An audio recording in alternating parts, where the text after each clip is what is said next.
Cobori fala sobre o Estreito de Hormuz, assunto que é principal aqui na nossa live de hoje. Vamos lá.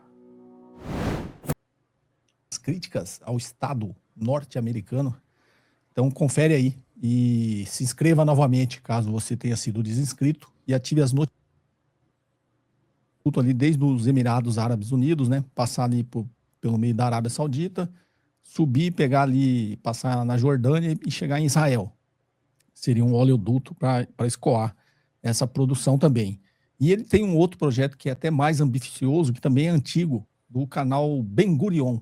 Esse canal seria uma alternativa ao canal de Suez. Então, quando você olha para o mapa ali do Oriente Médio, você vê o Mar Vermelho, né? Que está justamente nesse outro estreito ali que passa no Iêmen, que é o estreito de Bab al-Mandeb, que voltou durante a guerra, que algumas pessoas começaram a citar. Eu lembro que eu já tinha citado isso no ano passado, mas na guerra agora começaram a citar, porque os Houthis lá no Iêmen poderiam também fechar esse estreito aí, assim como o Irã fechou o estreito de Hormuz.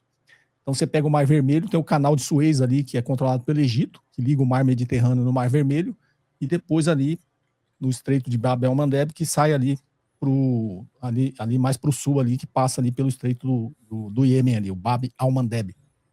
Então já existia essa preocupação, e o que o Israel queria fazer era dar uma outra alternativa de escoamento ali, né, do Mar Vermelho ali, criando um canal ali que seria meio que um bico, né? Você pegar o canal de Suez ali, que ele cai no Mar Vermelho, seria um canal que passasse ali em Israel pela faixa de Gaza, no extremo da faixa de Gaza, e saísse lá no Mar Mediterrâneo. Isso é muito mais, são quase 300 quilômetros, né?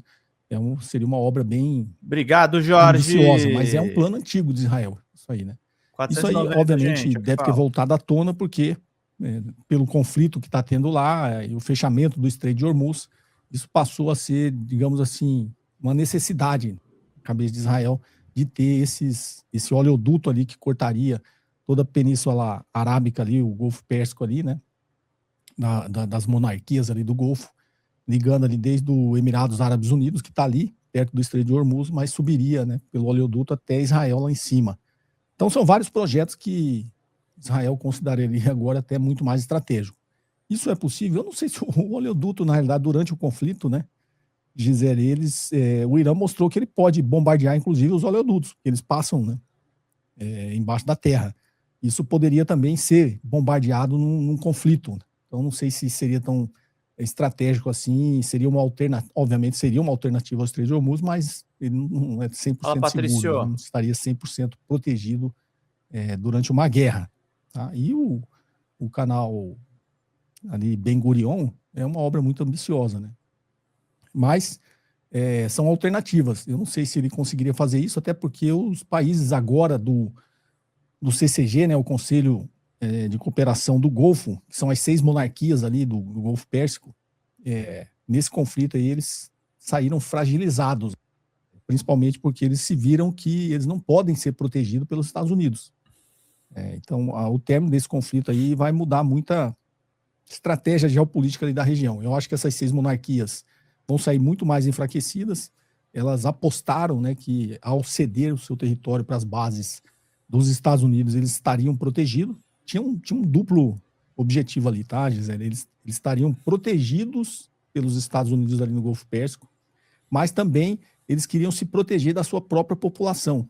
Como eu já falei, os Estados Unidos não está muito preocupado com democracia, tá? Eles são contra ditaduras que não são aliadas dele. Mas as 6 ditaduras do Golfo Pérsico, que são aliadas dos Estados Unidos e permitiram que os Estados Unidos tivesse base lá, eles queriam as bases também para se proteger do próprio povo, né? Da própria revolta da população dessas ditaduras aí, dessas monarquias contra o governo, né?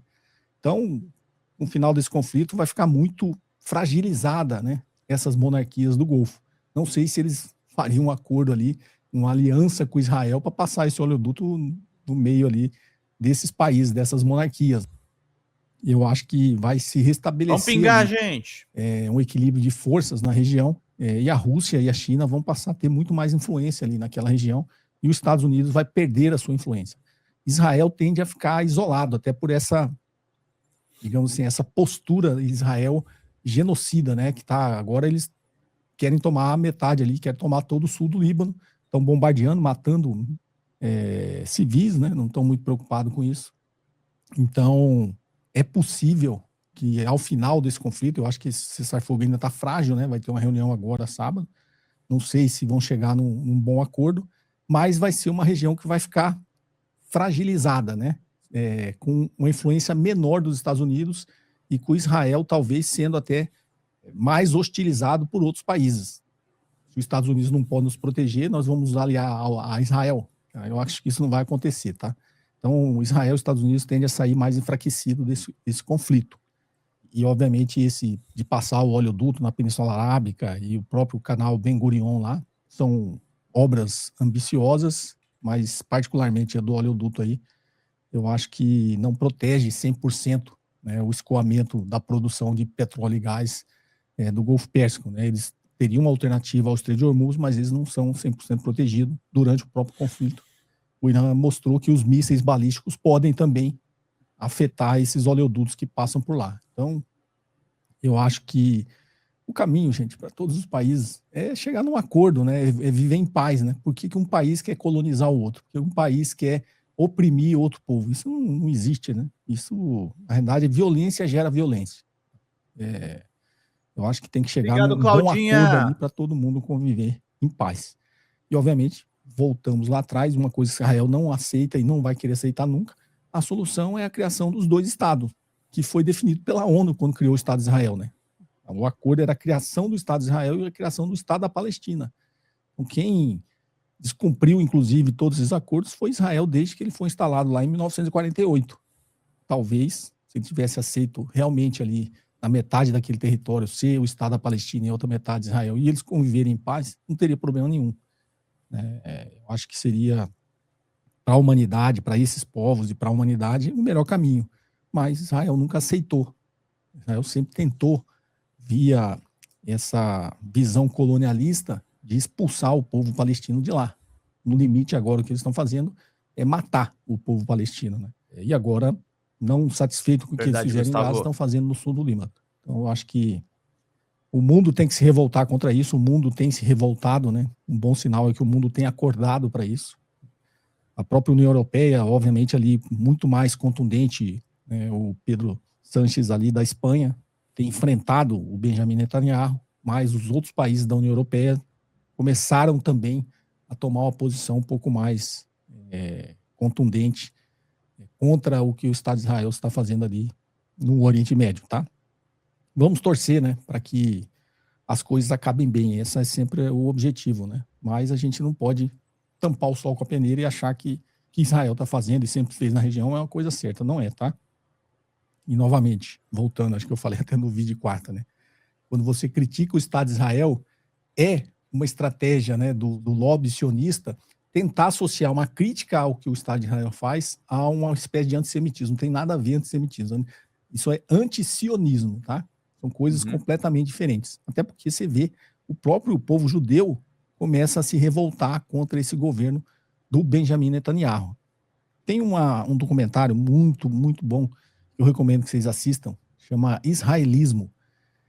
É um documentário, ele está na Amazon Prime, mas não aqui no Brasil, mas se encontra no YouTube. Chama Israelismo. É um documentário, sem dar spoiler, tá? Mas é um documentário muito bem feito, que mostra ali como essa propaganda, esse lobby sionista nos Estados Unidos, né, com os judeus americanos, principalmente os jovens, eles cooptam esses jovens, né, fazem vários eventos nos Estados Unidos, cooptam esses jovens em favor do Estado de Israel, né, em favor dessa visão sionista, ao ponto de criar excursões para Israel e cooptar esses jovens judeus americanos a se alistarem no exército de Israel.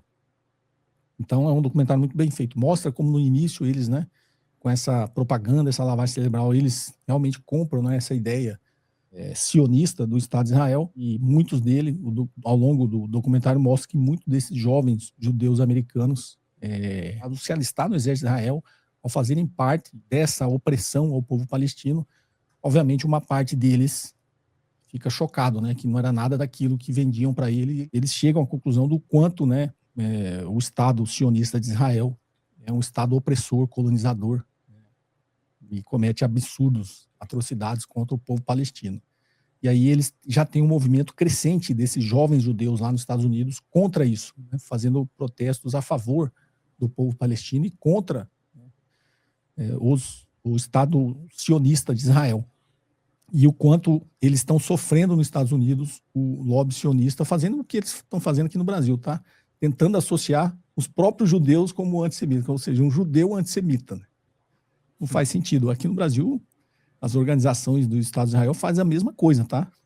Meu amigo Breno Altman lá é um judeu perseguidíssimo, ele é judeu, né? Teve a família que sofreu no Holocausto, perdeu familiares no Holocausto, só que ele é um judeu antisionista. E o quanto ele é perseguido aqui no Brasil. Então a gente não pode cair, a gente tem que entender um pouquinho de história, não pode cair nesse discurso de querer associar quem é contra o Estado sionista como um antissemita. Isso não tem nada a ver. Né? Infelizmente, a deputada Tabata Amaral tentando passar um projeto aí que faz isso. Você não pode criticar o Estado de Israel. Se você criticar o Estado de Israel, você é um antissemita. Não tem nada a ver uma coisa com a outra. Você pode ser um judeu que é contra o que o Estado de Israel faz. Sim. Assim como eu posso ser o japonês, sou contra o que o Estado japonês fez durante a Segunda Guerra Mundial, que o Estado japonês fez contra outros países da Ásia, principalmente a China e a Coreia. Eu sou japonês e sou contra. Né? Não tem nada a ver. Assim como tinha alemães que eram contra o Estado nazista. Sim. Assim como tem atualmente a maioria da população americana que é contra um Estado fascista dos Estados Unidos, capitaneado pelo Donald Trump. Então, não tem muito sentido. Eles gostam de associar isso para tentar barrar, né, essa onda crescente das pessoas se conscientizando contra o que está acontecendo no mundo. Pinguem, gente. Afinal de contas, eu sendo japonês, descendente de japonês, ou sendo brasileiro, outro sendo... Comentário aqui do Kinner, né? Boa tarde. Quem apoiar Trump nessa loucura tá se queimando, por isso o Flávio Bolsonaro tá se afastando de comentários sobre. O Eduardo Bolsonaro ainda continua sendo camisa 10 do Lula. Não, o Eduardo é o nosso cabo eleitoral dentro da família Bolsonaro. É incrível esse homem. Alemão, outro sendo judeu, outro sendo estadunidense, outro sendo chinês, outro sendo iraniano, outro sendo libanês. Somos todos seres humanos, né? Por que a gente não aprende a conviver em paz com todo mundo? Por que um povo acha que ele é superior ao outro? Por que um povo acha que ele tem mais direito do que o outro? E quando a gente entra no nosso questão nacional aqui nós, né? Por que eu acho que eu sou melhor do que um outro brasileiro? Por que eu acho que eu sou melhor do que um trabalhador? Por que eu acho que eu sou melhor do que o frentista do posto? Por que eu acho que eu sou melhor do que... Ninguém é melhor que ninguém, gente. Somos todos seres humanos, a gente tem que criar uma sociedade em que todo mundo conviva bem. E numa escala global, a gente tem que criar uma sociedade no nosso planeta Terra aqui, em que todos os povos vivem em comunhão, em união, sentem empatia pelos outros. Então a gente tem que combater esse discurso em que eles tentam diferenciar as pessoas, né? Tentam diferenciar os povos.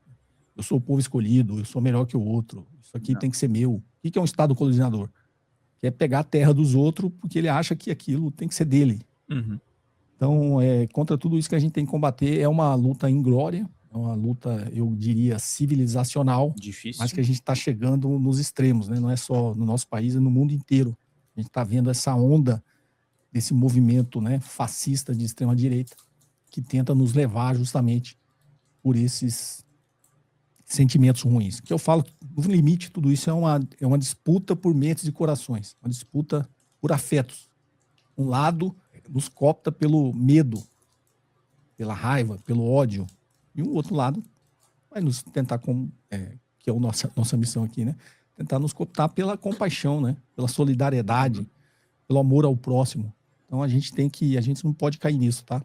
E eu sei que tem muita gente que está nesse momento, digamos, mais nesse espectro aí, indo para a direita, extrema-direita, que não necessariamente eles concordam com aquilo, né? Mas eles foram cooptados por esses afetos ruins. Então, foram cooptados pelo medo. Ele tem medo de perder alguma coisa dele para o outro. Ele tem medo de que o outro lado tome alguma coisa dele. Ou tome emprego, ou tome, no limite, né? Na eleição passada, vai tomar a minha casa, vai tomar umas coisas meio sem sentido, né? Então, a gente tem que batalhar por essas mentes e corações que ainda podem acordar, né? Podem criar essa consciência que esse não é o caminho, né? É o caminho de você sempre ter medo do outro, né? Sempre achar que o outro vai te tomar alguma coisa, ou você achar que o outro é pior que você, então você tem mais direito que ele. Eu acho que não existe isso. A gente está chegando no limite, né, polarizações. E como eu digo, a gente tem metade da sociedade, gente, que está do lado certo da história. Na outra metade da sociedade, né, dos 100%, 50% está do lado certo, por mais que, né, sinta medo em algum momento, sinta raiva, sinta ódio, porque é um sentimento humano, todos nós sentimos isso, mas eles não conseguem, né, cooptar esse pessoal aqui, porque a gente sempre tem essa reflexão, essa consciência, né? Do outro lado, dos outros 50%, tem 15%, gente, que sempre vai existir. Isso aí, eu costumo brincar, né? Já está num estado de degeneração cognitiva que é muito difícil gerar consciência nesses 15%. Mas tem 35% que está navegando para aquele lado que ainda, né, você consegue despertar nas pessoas esse... Pô, será que é por aí mesmo? Então, nossa missão é conversar com esses 35% que está ali pendendo para aquele lado, e não estou dizendo que está errado, que tem culpa, todos nós temos, né, uma história de vida, sei lá, uns traumas, tal, que a gente acaba ficando mais fragilizado e suscetível a ser cooptado por esse lado. Nossa missão é conversar com esses 35% que podem não ser por aí o caminho, tá?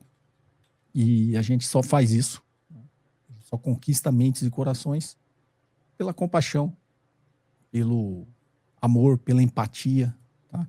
E por entender também que as pessoas têm dores, né? Pela dor do outro. Esse lado dos 15%, eles convencem e cooptam essas pessoas justamente por isso, né? Pelas dores que as pessoas têm, pelos traumas, por tudo que ela passou. Então eles tentam exacerbar aquilo ali e falar, não, o negócio é ser agressivo mesmo, o negócio é combater, o negócio é violência. Não é só aqui, tá, gente? No mundo inteiro está passando por esse fenômeno. Por isso que eu falo que a gente está numa crise civilizacional e a gente tem que se atentar para isso, tá? E tecnologia, essas coisas ajudam muito, né?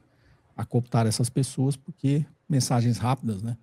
Espantalhos que eles criam, essas coisas.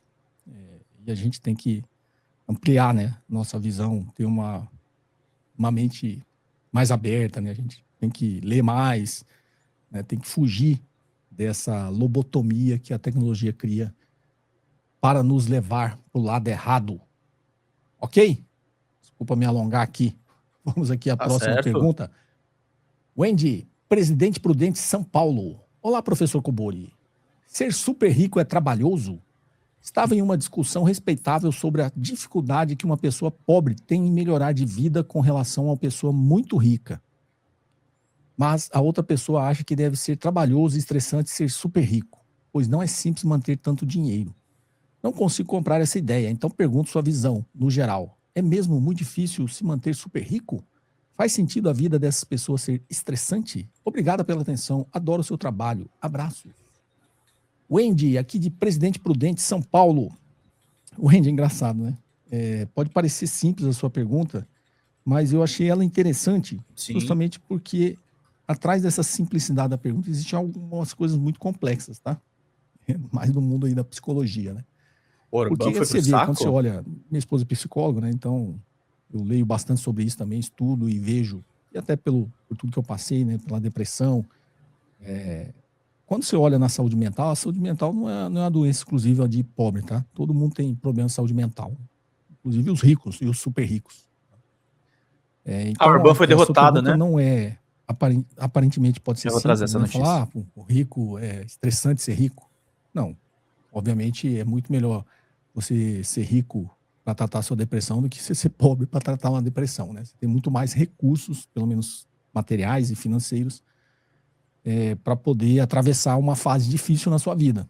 O pobre, infelizmente, não tem essas condições, né? Ele pode estar com depressão, eu sempre brinco, mas tá com depressão, tá com tudo, mas é super rico, né? Tem como. Tem até o luxo de não querer trabalhar, de ficar em casa, né? O pobre não. Querendo ou não, tanto com depressão não, ele no outro dia cedo ele tem que acordar e trabalhar, né? Valeu pelo aviso, viu, Fernando Bai? Mas o que eu tô falando que é muito mais complexo, né? Que pode estar por trás disso, o porquê seria estressante ser super rico. Justamente pelo materialismo. Né? Justamente por ter o objetivo final, o dinheiro. Já vou trazer aí a explicação do Cobori sobre os super ricos, tá? Só dando essa informação aí que o nosso querido Fernando Bai trouxe pra gente. Eleições na Hungria, tá? Orbán reconhece derrota para Magyar encerra 16 anos no poder. Eu parabenizei o partido vencedor, disse a apoiadores do aliado de Trump e Putin ao reconhecer o resultado eleitoral doloroso.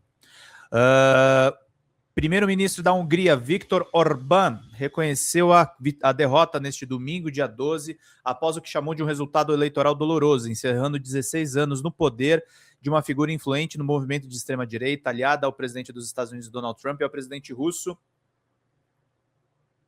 Vladimir Putin.